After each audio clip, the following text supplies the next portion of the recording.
어젯밤 10시쯤 윤석열 대통령이 긴급 발표를 할 수도 있다는 이야기가 돌기 시작했습니다. 대통령실의 공식 공지는 없었고 확인 취재에도 응하지 않았습니다. 밤 10시 23분 윤석열 대통령의 긴급 담화가 시작됐습니다. 윤 대통령은 비상계엄을 선포했습니다. 파렴치한 종북 반국가 세력들을 일거에 척결하고 자유헌정 질서를 지키기 위해 비상계엄을 선포합니다. 밤 10시 42분 더불어민주당이 의원들에게 총동원 소집령을 내렸고 야당 의원들은 차량과 KTX를 타고 속속 국회로 집결했습니다.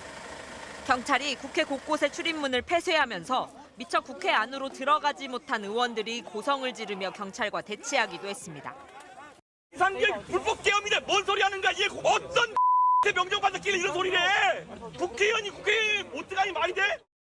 밤 11시 국민의힘 추경호 원내대표는 비상의원총회를 개최하니 즉시 국회로 모여달라고 공지했다가 10여 분 뒤 장소를 국회가 아닌 국민의힘 당사로 바꿨습니다.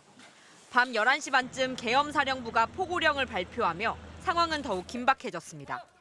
계엄사령부는 이 시간부로 정치적 결사와 집회 시위가 금지되고 국회의 정치활동이 금지되며 모든 언론을 계엄사가 통제한다고 명령했습니다. 비슷한 시각 국민의힘 한동훈 대표는 몇몇 의원들과 함께 당사에서 나와 국회로 향했습니다. 한 대표는 계엄 선포는 위헌이라면서 국회 본회의장 표결에 참여할 뜻을 밝혔습니다. 오늘 새벽 0시 48분 우원식 국회의장은 국회 본회의를 개의하면서 이럴 때일수록 비상하게 국회가 대응해야 한다며 안건의 상정 절차를 지켜 계엄 해제를 요구하겠다고 밝혔습니다. 아직 안건이 안 올라왔어요. 좀 계세요. 국회의장도 마음이 급하죠. 자정을 넘기면서 계엄군이 국회 경내로 무장 진입하는 장면이 곳곳에서 포착됐습니다. 계엄군은 본청 진입을 저지하는 국회 보좌진과 충돌했고 국회 유리창을 깨거나 창문을 넘어 본회의장으로 향했습니다. 새벽 1시 1분 국회에 모인 여야 국회의원 190명은 만장일치로 비상계엄 해제 요구 결의안을 가결했습니다. 190인 중 찬성 190인으로서 비상계엄 해제 요구 결의안은 가결되었음을 선포합니다.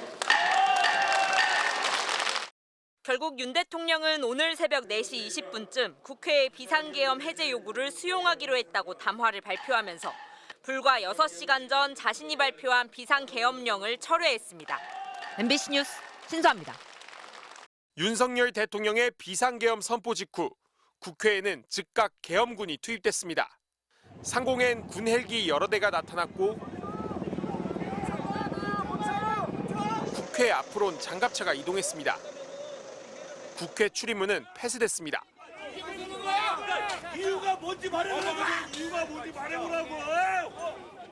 국회의원과 보좌진 등의 신원을 확인한 뒤 지정된 출입문으로 이동을 허락했지만 일부 시민들의 진입을 막으면서 곳곳에서 마찰이 빚어졌고 일부 국회의원들까지 국회의사당에 가지 못하는 소동이 빚어졌습니다.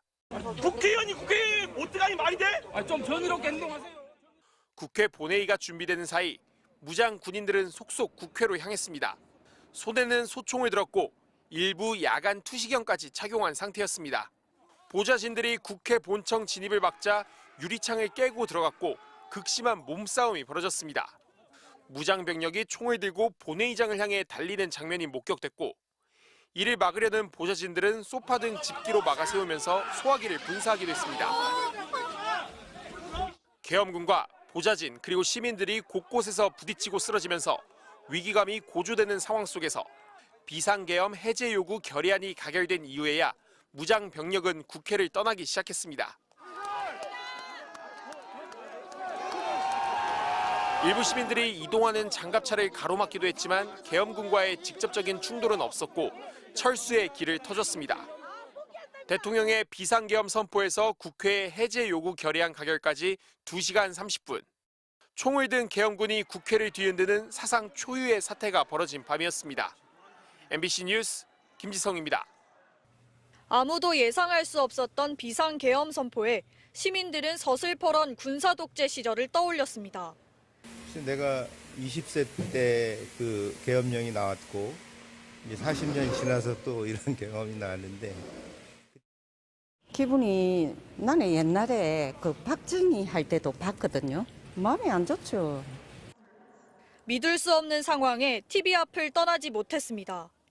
처음에는 뭐 그냥 장난인가 했는데 뉴스 보니까 뭐 장난은 아닌 것 같고 뭐 윤석열 대통령 이하 그 정부 쪽에서는 뭐 어떤 생각으로 이걸 뭐 인정을 했는지.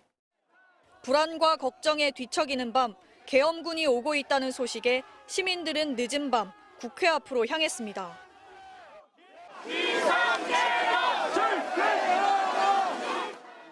이게 정말 참담하고 시민으로서 가만히 있으면 안 될 것 같아서 수원에서 여기까지 올라오는 게 쉽지 않은데 내일 일해야 되는데 이렇게 올라왔습니다.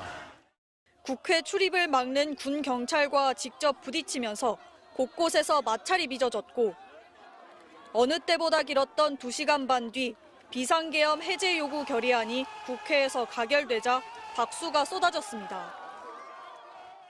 국회 앞에 모인 시민들은 계엄 해제 요구안이 가결되자 환호했는데요. 이번에는 윤석열 대통령을 체포하라고 요구하고 있습니다. 계엄 선포에 조금도 움츠러들지 않고 분노의 목소리를 쏟아내고 계엄군과 맞닥뜨리면서도 국회 앞을 떠나지 않았습니다. 자, 무기를 들었습니까? 뭐 했습니까? 아무것도 안 들고 있는 국민들한테 장갑차 보내가지고서. 시민들은 다시는 떠올리기 싫었던 계엄의 악몽 속에서 지금 이 시간에도 3355 자발적으로 모여 국회 앞을 지키고 있습니다. MBC 뉴스 정한솔입니다. 예, 개혁신당 원내대표 천하람입니다. 방금 허은하 대표께서 말씀하신 것처럼 저희 개혁신당은 탄핵이라고 하는 그런 불행한 사태가 반복되는 것을 최대한 막고 신중하게 접근해야 된다는 입장이었습니다. 그러나 오늘의 이 사태를 봤을 때 탄핵이 아니라 더 강력한 처벌을 해도 모자란 미치광이 짓을 대통령이라는 윤석열이라는 작자가 지금 벌이고 있습니다. 그렇기 때문에 지금 저희 개혁신당으로서도 즉각 이런 미치광이 윤석열을 끌어내야 된다라고 판단할 수밖에 없는 상황입니다. 그리고 제가 여기서 하나 더 명확하게 말씀드리고 싶습니다. 국회는 계엄의 해제를 이미 의결했습니다. 대통령이 지체 없이 계엄의 해제를 하지 않으면 오히려 우리 대한민국 군이 윤석열을 내란죄로 체포해야 되는 그런 상황입니다. 그렇기 때문에 저는 다시 한번 대통령과 지금 대통령실이 즉각 계엄령을 해제해야 하고 그렇지 않는다면은 대통령이 내란죄의 수괴가 되어서 계엄군이 오히려 대통령을 체포해야 된다. 다시 한번 말씀드립니다. 저는 우리 대한민국 군이 그 정도의 분별력은 갖고 있으리라 그렇게 확신합니다.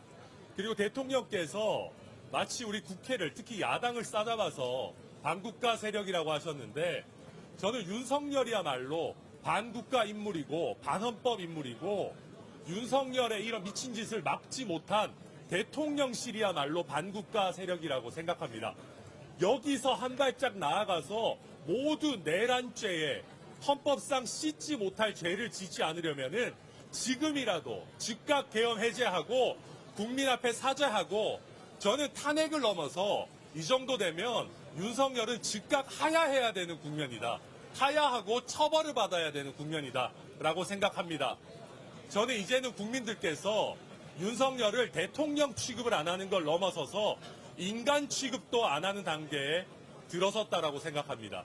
지금이라도 대통령은 미친 짓을 한다 하더라도 대통령 주변에 있는 사람들이라도 최소한의 이성을 되찾고 윤석열의 미친 짓을 지금이라도 말리고 더 이상 우리 국민과 헌법에 재짓는 짓을 즉각 멈추기를 저희 개혁신당은 정말 강력하게 촉구합니다.